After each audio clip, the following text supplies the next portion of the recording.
Ya, saya disuruh bicara dalam waktu 20 menit tentang paradigma manajemen pendidikan di era COVID-19 dan new normal. Dan selama ini beberapa bulan kita sudah mulai mencoba bagaimana praktek manajemen khususnya pembelajaran di era COVID-19. Ada satu teori manajemen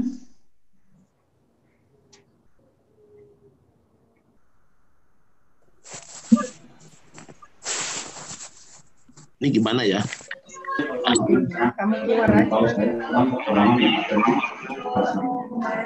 Manajemen itu bisa digunakan di mana saja, kapan saja, misalnya di all size organization, di organisasi yang kecil maupun yang besar.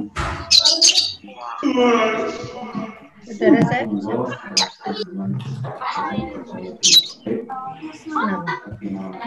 digunakan di all type organization, baik profit maupun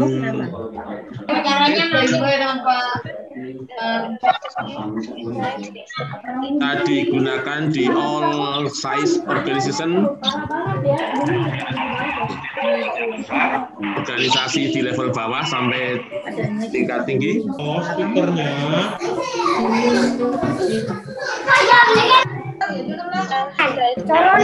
Sembilan. Bisa didengar suara belakangan.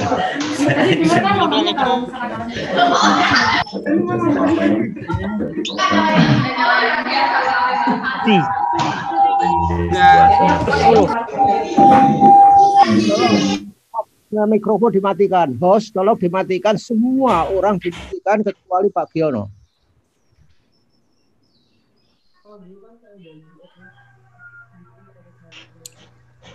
sudah saya matikan sekarang, Pak. Ya, jadi manajemen itu bisa digunakan dalam situasi seperti apa saja, dan situasi sekarang ini adalah situasi dalam era COVID-19 dan menghadapi new normal nanti. Jadi prinsipnya manajemen itu kan ngatur-ngatur bagaimana segala sesuatu diatur supaya baik dan tujuan itu tercapai.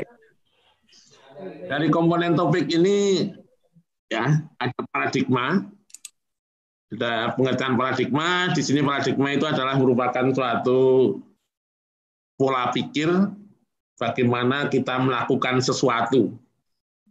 Lalu ada manajemen, ada pendidikan, dan ada era COVID-19 dan new normal. Dari suatu teori menyatakan bahwa paradigm a basic set of belief that guide action. Jadi prinsipnya bagaimana manajemen akan dilakukan dalam menghadapi era COVID-19 dan new normal.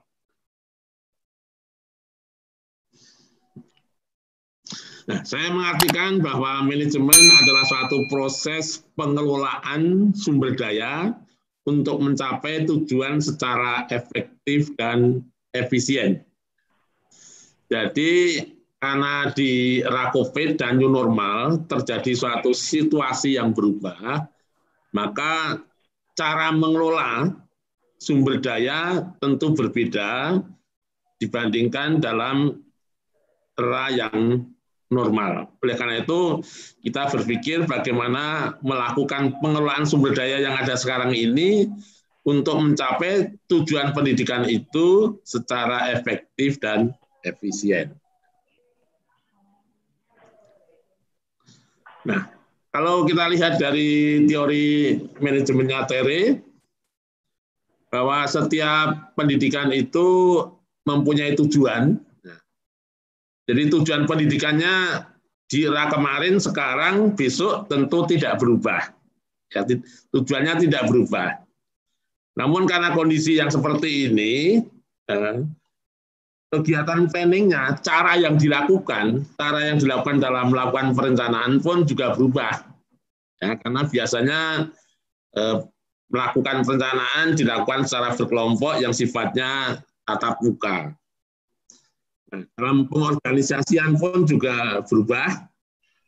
Apakah organisasi itu memerlukan orang yang banyak atau sedikit di era sekarang ini. Bisa juga dalam satu provinsi atau satu kabupaten hanya ada satu kepala sekolah SMA, karena kan komunikasinya kan tatap layar, nggak tatap muka. Sehingga satu kepala sekolah bisa membawai di seluruh SMA di seluruh Indonesia atau satu provinsi. Bahkan juga guru tidak akan sebanyak sekarang ini.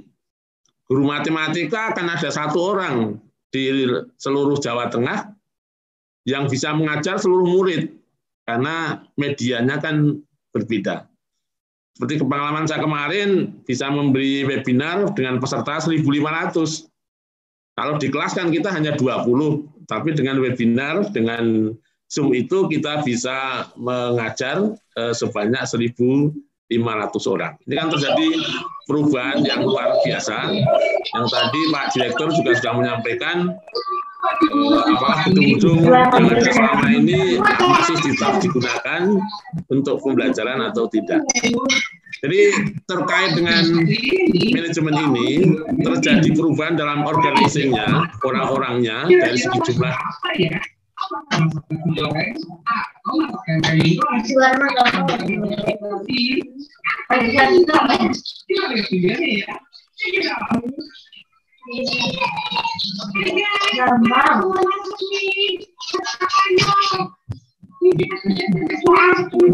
Datang mungkin sekarang nggak perlu datang lagi.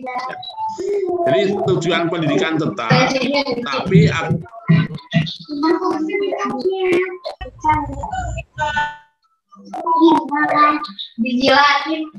paradigma lama dan yang sekarang. Tapi inti dari setiap manajemen adalah keberhasilan mencapai tujuan. Yang ukurannya adalah efektif dan efisien. Efektif itu dilihat dari efektif prosesnya.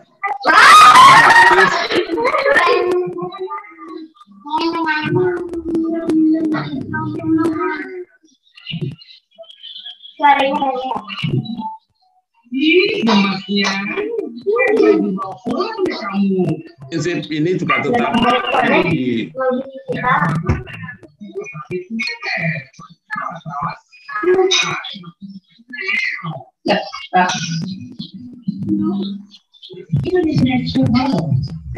Bos, tolong dimatikan dulu suara-suara peserta.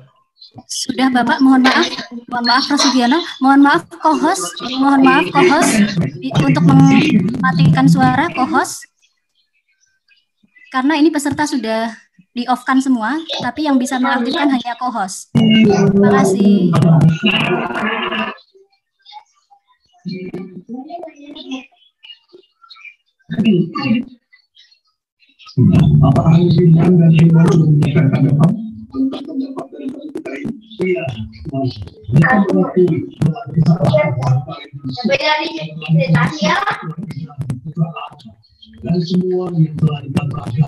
Belum off, Bu.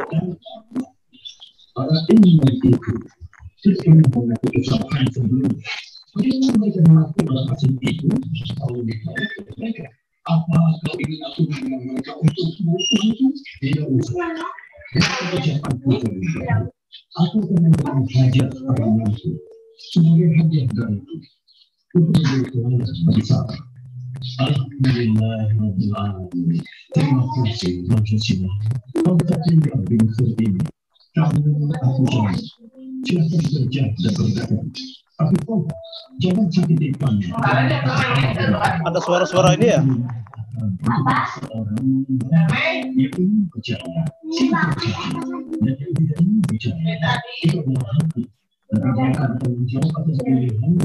Suara profnya nggak kedengaran.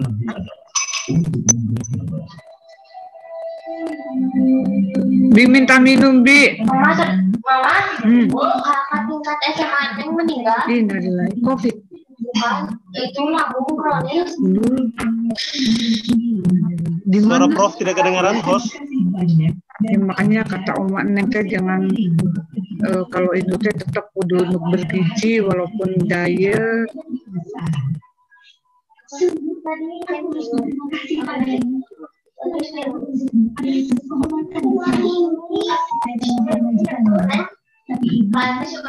Dilihat dari segi, tadi saya sampaikan dengan pembelajaran yang menggunakan daring itu mungkin bisa dihitung kembali sebenarnya berapa jumlah guru, jumlah tenaga pendidikan termasuk kepala sekolah supaya terjadi efisiensi.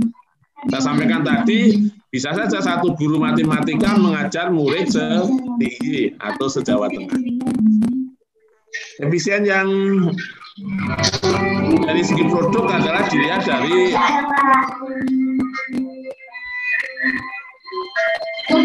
dengan manajemen baik di era normal, di era COVID, di era new normal, prinsipnya tujuan tercapai secara efektif dan efisien.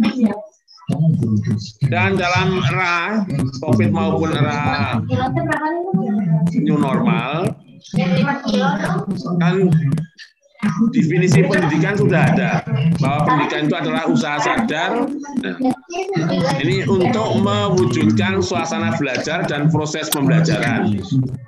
Nah, apakah dengan pembelajaran daring itu suasana belajar dan proses pembelajaran harus terwujud dalam bentuk apapun, sehingga peserta didik tetap aktif mengembangkan potensi dirinya. Nah, ini dua hal ini walaupun di apapun harus terwujud, namun dari berbagai kesan dan penelitian yang ada, setelah pembelajaran dengan daring ini ternyata suasana belajar dan proses pembelajaran serta peserta didik menjadi kurang aktif mengembangkan potensinya. Mungkin karena ini adalah masa transisi. Jadi intinya dengan manajemen pendidikan yang baru tetap mewujudkan suasana belajar dan proses pembelajaran di mana murid aktif mengembangkan potensi dirinya untuk mencapai tentang tingkat murid menjadi cerdas, terampil dan apa intinya kan di situ. Nah, lingkup manajemen pendidikan kan ada level nasional, level provinsi, level kota, dan level institusi.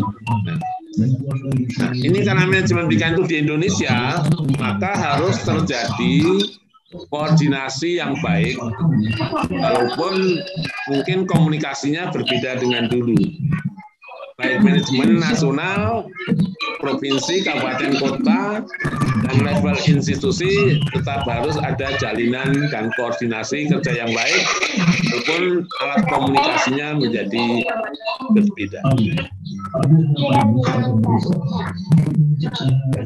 Dalam era COVID pun, standar kompetensi, standar nasional pendidikan harus tetap tercapai, yaitu dengan manajemen saat ini kompetensi lulusan tetap tercapai, peserta didik yang akan masuk perguruan tinggi tetap dikelola dengan baik. Nah, yang berbeda di era COVID maupun new normal nanti adalah pada proses pembelajarannya. Proses pembelajarannya tentu yang akan berubah. Nah, isi kurikulum mungkin masih sama, tapi dengan era COVID dan era new normal, mungkin ada tambahan kurikulum life skill untuk menghadapi pandemi ini.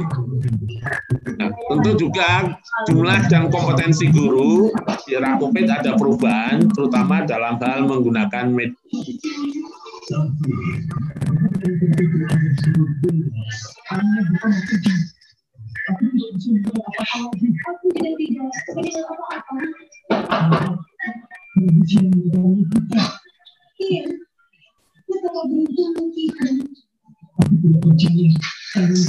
Untuk tatap layar tentu harus dibangun dengan baik karena semua sekolah belum memiliki tentang Sarpras untuk pembelajaran daring.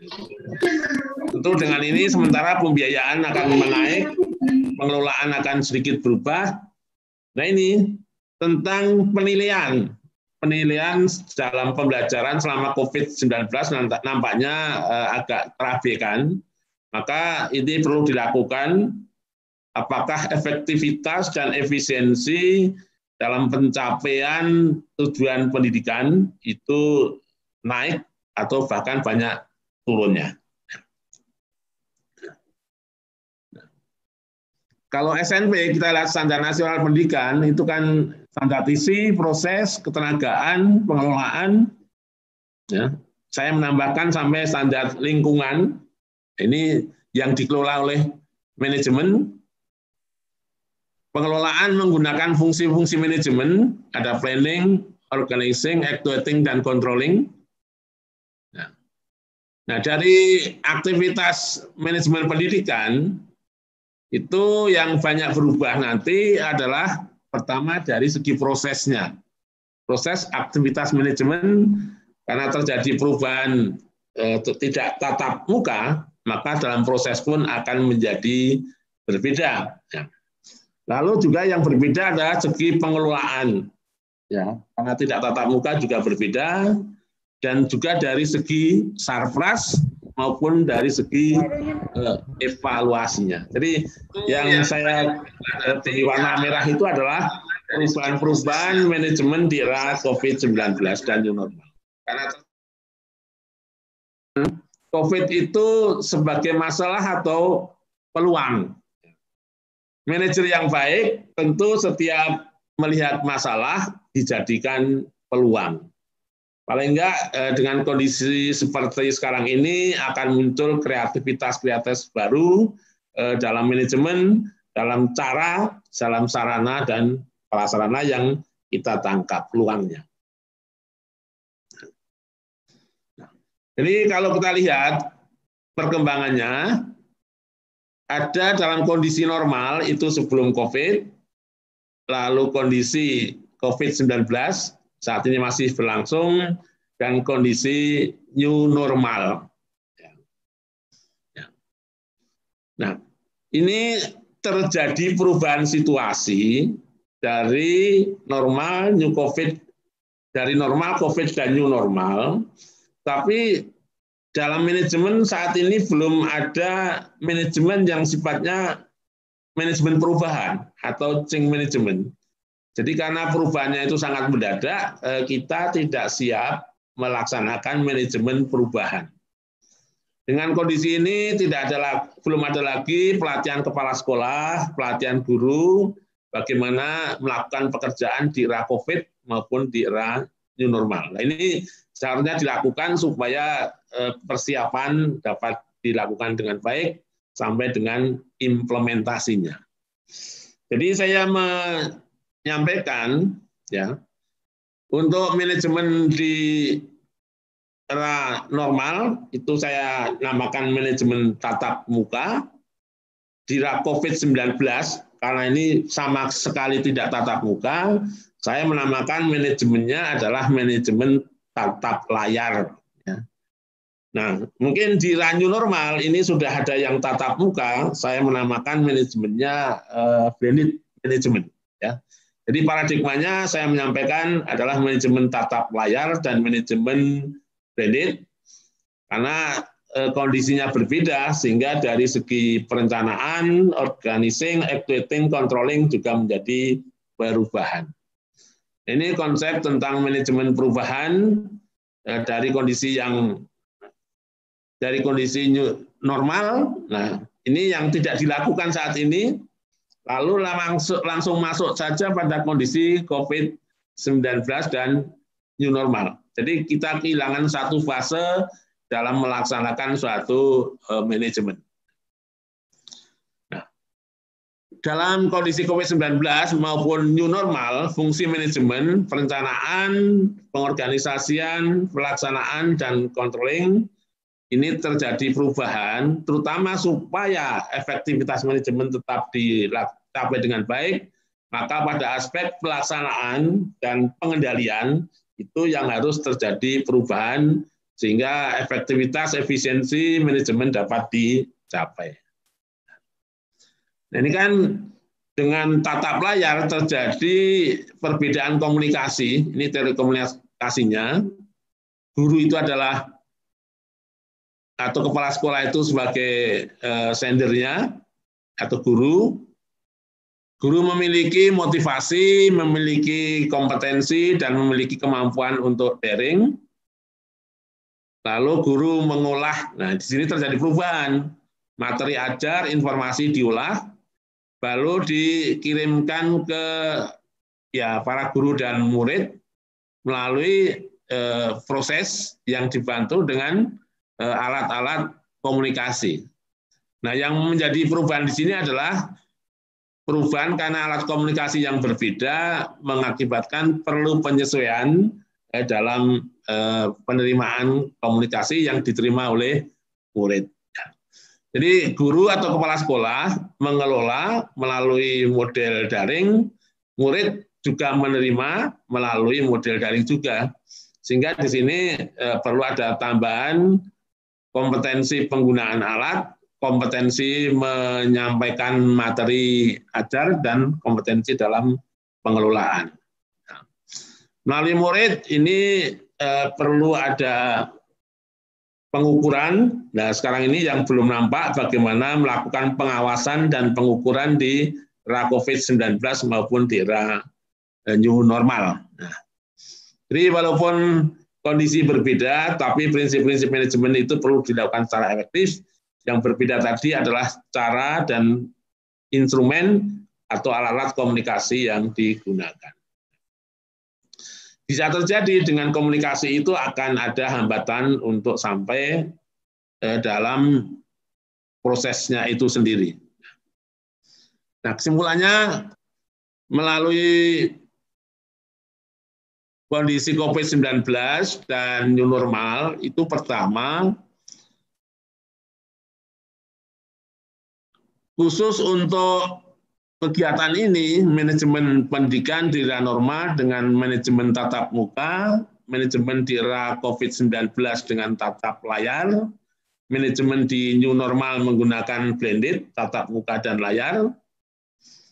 Nah, pembelajaran daring di era 19 kurang memenuhi jam belajar, standar isi, dan standar tercapaian kompetensi lulusan. Nah, ini dengan kondisi era COVID ini, yang menjadi masalah adalah pendidikan kejuruan dan vokasi. Karena di sana kan banyak kegiatan praktek, di mana praktek kan tidak bisa didaringkan ya, jadi harus tetap dilakukan di suatu bengkel atau lab. Sehingga ini perlu pemikiran khusus. Kalau pembelajaran di SMK ini tidak bisa dilakukan dengan baik, kita akan kehilangan ribuan tenaga kerja yang siap pakai. Untuk itu, yang lain, sekolah perlu memiliki alat komunikasi daring yang memadai. Kepala sekolah harus terampil menggunakan alat tersebut. Guru-guru juga terampil menggunakan alat pembelajaran daring. Orang tua perlu memiliki alat komunikasi yang baik. Murid juga harus dilatih cara menggunakan, dan materi tetap memenuhi standar kompetensi lulusan, mungkin ditambah dengan materi yang sifatnya materi untuk life skill. Ini sebagai bukti hasil penelitian Balitbank, ternyata dengan COVID-19 itu jam belajar murid di SD ya, yang 2-4 jam per minggu itu hanya 30%. Dan makin tinggi jenjang pendidikan, itu jumlah jam belajarnya semakin rendah. Nah, ternyata di era COVID-19 itu materi pembelajarannya lebih banyak guru itu memberi soal daripada melakukan interaksi dengan murid. Nah, ini kan menjadi suatu permasalahan sendiri, bagaimana walaupun pembelajaran dengan daring, interaksi antara guru dengan murid menjadi semakin baik. Ini adalah ahli-ahli dari teknologi pembelajaran, bagaimana mengembangkan suatu cara belajar yang tetap bisa terjadi interaksi antara guru dengan murid dengan baik. Karena waktunya habis, maka prinsipnya ini yang saya sampaikan. Jadi paradigma barunya adalah paradigma tatap layar dan paradigma blended learning. Karena dengan menggunakan daring, maka kemungkinan jumlah kepala sekolah, jumlah guru akan menjadi berubah, termasuk dalam cara pengelolaan kepala sekolah, pengawasan, dan sistem ujian. Demikian Bapak Moderator yang dapat saya sampaikan. Terima kasih. Wassalamualaikum warahmatullahi wabarakatuh. Waalaikumsalam warahmatullahi wabarakatuh.